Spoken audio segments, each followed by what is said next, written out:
হরে কৃষ্ণ কৃষ্ণ কৃষ্ণ হরে হরে, হরে রাম রাম রাম হরে হরে।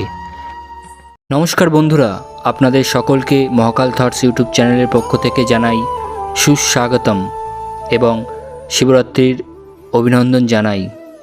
আশা করি আপনারা ভগবানের কৃপায় সুস্থ এবং ভালো আছেন।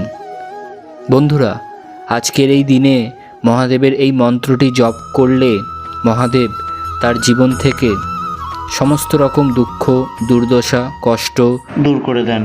বন্ধুরা, এই গুপ্ত মন্ত্রটি যারা আজকে পাঠ করবেন তাদের প্রার্থনা মহাদেব অবশ্যই শুনবেন। কিভাবে করবেন এই মন্ত্র পাঠ, মন্ত্রটাই বা কী তা জানতে হলে আজকের এই ভিডিওটি অবশ্যই সম্পূর্ণ দেখুন। ভিডিও শুরু করার আগে আপনাদের কাছে একটি ছোট্ট অনুরোধ করি যে বন্ধুরা, আপনারা যদি আমাদের মহাকাল থটস ইউটিউব চ্যানেলে নতুন হয়ে থাকেন তাহলে ভিডিওর নিচে থাকা সাবস্ক্রাইব বাটনটি ক্লিক করে দেন এবং আমাদের চ্যানেলে বিনামূল্যে সদস্য হয়ে যান। এবং বন্ধুরা, আপনাদের মধ্যে কারা কারা শিবরাত্রি পালন করছেন তারা কমেন্টে অবশ্যই লিখবেন ওম নমঃ শিবায়। এবং যারা যারা এই ভিডিওটি দেখছেন তারা যদি ভগবান শিবের ভক্ত হয়ে থাকেন তাহলে ভিডিওটিতে একটি লাইক করে দিন। এতে আপনার এবং আপনার পরিবারের প্রত্যেকটি সদস্যের মঙ্গল হবে। বন্ধুরা, ভগবান শিব হলেন দেব, রাক্ষস, সাধু, ডাকাত সবারই আরাধ্য দেবতা। তিনি কখনো তার ভক্তদের মধ্যে ভেদাভেদ করেন না। তিনি ভোলা, তাই তাকে ভোলানাথও বলা হয়। মহাদেব এতটাই ভোলা যে সামান্য গঙ্গা জলে তিনি সন্তুষ্ট হয়ে যান এবং তার ভক্তবৃন্দকে মুক্ত হস্তে আশীর্বাদ করেন। এবারে মহাশিবরাত্রির তিথি পড়েছে পঞ্জিকা মতে ফাল্গুনের তিথি অনুসারে 8ই মার্চ শিবরাত্রির তিথি শুরু হয়েছে আর সেই তিথি শেষ হচ্ছে 9 মার্চ।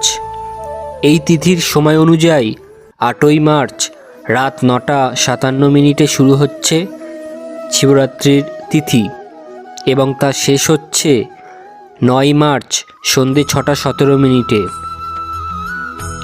মহাদেবের কৃপা পাওয়ার জন্য মহাশিবরাত্রি পর্যন্ত আপনারা স্নান করে এসে শুদ্ধ চিত্তে এই মন্ত্রটি পাঠ করলে আপনাদের জীবনে আমূল পরিবর্তন লক্ষ্য করবেন। তাহলে বন্ধুরা, মহামৃত্যুঞ্জয় মন্ত্রটি কি জেনে নেওয়া যাক। ওম ত্রম্বকং যৌমহে সুগন্ধি পুষ্টিবর্ধনম উর্বারুকবিব বন্ধনান মৃত্যুর্মুক্ষীয় মহামৃতং। হ্যাঁ বন্ধুরা, যারা ভগবান শিবের আশীর্বাদ প্রাপ্ত করেন তাদের জীবনে দূর হয়ে যায় সমস্ত ভোগান্তি, দুঃখ, কষ্ট, জ্বালা, যন্ত্রণা সব নির্মূল হয়ে যায়। বন্ধুরা, ভগবান শিবের পূজা 4 প্রহর ধরে হতে থাকে। প্রথম প্রহর সন্ধে 6টা 25 থেকে শুরু করে 9টা 28 পর্যন্ত হবে। এই সময় আপনারা শিবলিঙ্গে দুধের অভিষেক করবেন। দ্বিতীয় প্রহর রাত 9টা 28 থেকে শুরু করে রাত 12টা 31 পর্যন্ত হবে। এই সময় আপনারা শিবলিঙ্গে দইয়ের অভিষেক করবেন।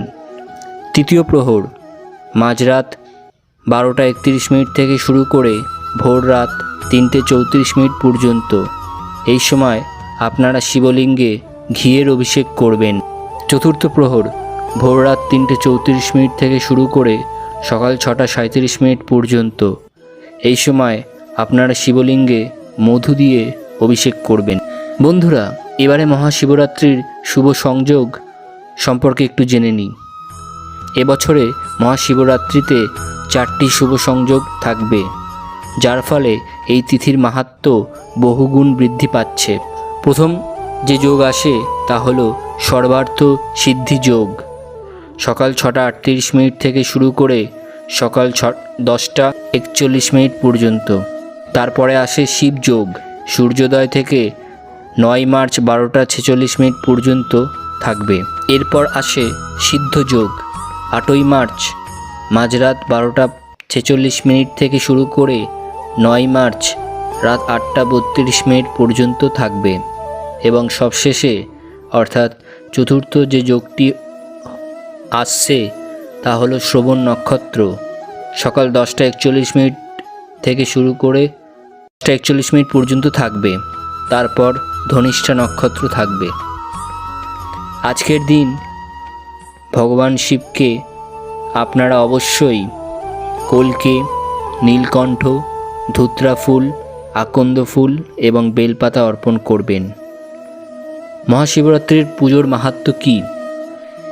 বন্ধুরা, শিবকে স্বামীরূপে লাভ করার জন্য কঠোর তপস্যা করেছিলেন হিমালয় কন্যা পার্বতী। মহাশিবরাত্রি তিথিতেই পার্বতীর তপস্যা সফল হয়।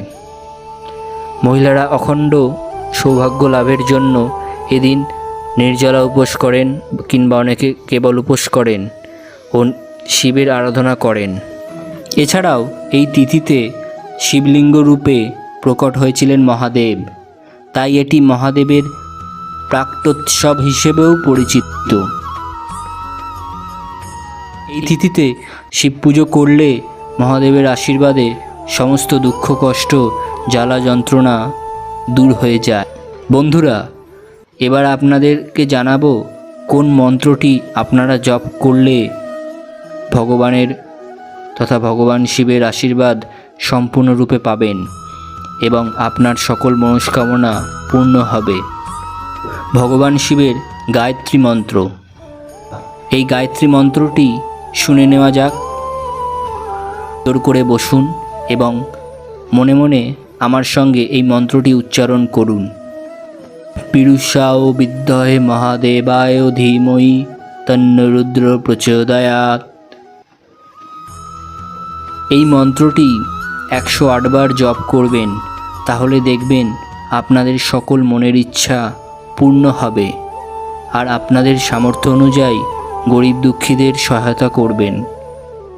আপনারা যদি কেবল শিব ঠাকুরের প্রণাম মন্ত্র তথা শিবায় শান্তায় কারণত্রয় হেতবে নিবেদয়ামি চাত্মানাং তঙ্গতি পরমেশ্বরম এটি 108 বার জপ করতে পারেন কিংবা কেবল নমঃ শিবায় এটি শব্দ 108 বার ভক্তি সহকারে শুদ্ধ মনে মনে মনে বলে নমস্কার করে যদি আপনারা শিবরাত্রির দিনে ঘুমোতে যান, আপনার সকল মনের ইচ্ছা পূর্ণ তো হবেই এবং আপনার পরিবারে প্রত্যেকটি সদস্যের সকল দুঃখ কষ্ট জ্বালা যন্ত্রণা যাবে এবং ভগবান শিব আপনাদের পরিবারের প্রত্যেকটি সদস্যের ওপর মুক্ত হস্তে আশীর্বাদ করবেন। বন্ধুরা, তাহলে আজকের মতো বিদায়। আবার দেখা হবে অন্য কোনো গুরুত্বপূর্ণ ভিডিও নিয়ে। ততক্ষণ সুখে থাকুন, ভালো থাকুন। আপনাদের শিবরাত্রি মহা আনন্দে কাটুক। আর হ্যাঁ বন্ধুরা, আপনারা যদি এই ভিডিওর মাধ্যমে উপকৃত হয়ে থাকেন তাহলে এই ভিডিওটি আপনার বন্ধুবান্ধব এবং আত্মীয় পরিজনদের মধ্যে শেয়ার করবেন এবং তাদেরকে সাবস্ক্রাইব করতে বলবেন। এতে আমাদের এই চ্যানেলের মাধ্যমে যে সমস্ত ভিডিও তথা ঠাকুরের ভিডিও আপলোড করা হবে তাতে আপনি এবং আপনার বন্ধুবান্ধব ও আত্মীয় স্বজন উপকৃত হবে। ওম নমঃ শিবায়, ওম নমঃ শিবায়, ওম নমঃ শিবায়।